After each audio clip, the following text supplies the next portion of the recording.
Bonjour et bienvenue à la vidéo capture portant sur l'administration et la gestion d'une page Facebook d'organisme.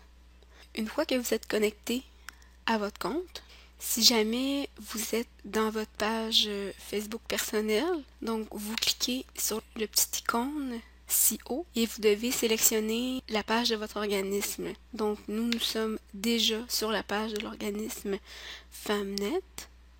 À ce moment-là, si besoin, vous pouvez modifier des informations.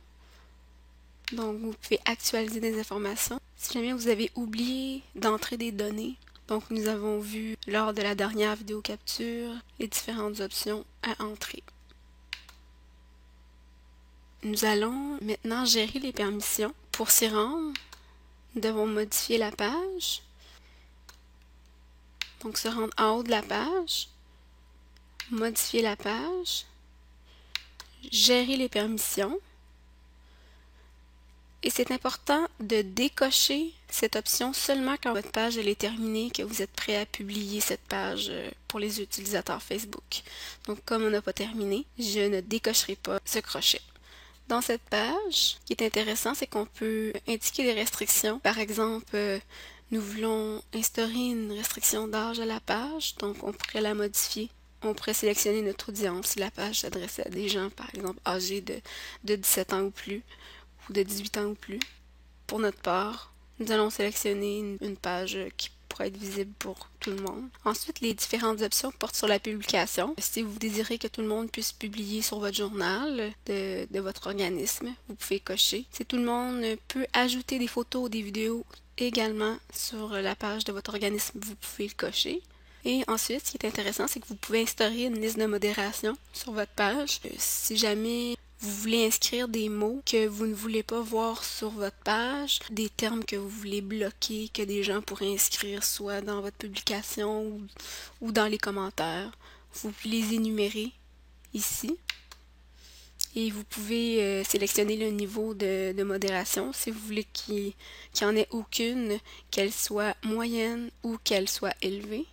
Par exemple, on pourrait sélectionner moyen. Donc, c'est important de toujours enregistrer les modifications. Par la suite, on pourrait aller changer les paramètres.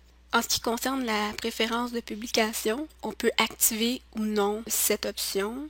Si je veux toujours commenter et publier ma page en tant que Femnet, je coche cette option. Et ensuite, si je désire avoir des notifications par courriel, donc si quelqu'un publie un commentaire et je désire être avisé par courriel, je coche cette option. Ensuite, je peux enregistrer mes modifications.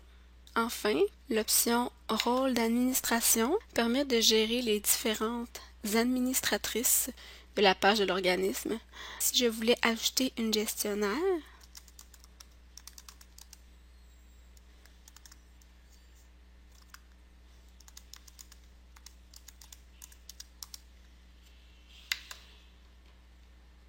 donc j'entre mon mot de passe personnel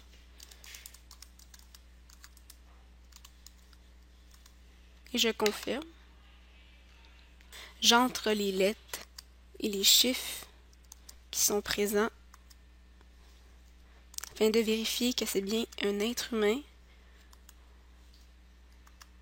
qui effectue cette modification. Donc voilà, l'administratrice est entrée. On va devoir valider ultérieurement. Donc la personne devra confirmer effectivement que l'adresse courriel entrée est bien la sienne afin de effectivement pouvoir gérer les rôles d'administration pour la page fictive ici par exemple, Femnet. Donc pour afficher la page, on peut avoir un aperçu de la page qu'on a créée.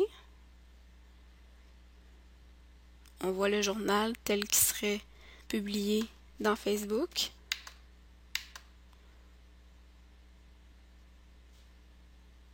Donc, une fois que votre page est bien terminée, n'oubliez pas d'aller décocher cette option et puis d'enregistrer les modifications afin que votre page soit effectivement publiée. Donc voilà, merci beaucoup et vous êtes maintenant en mesure d'administrer et gérer votre page Facebook pour votre organisme. Bonne journée!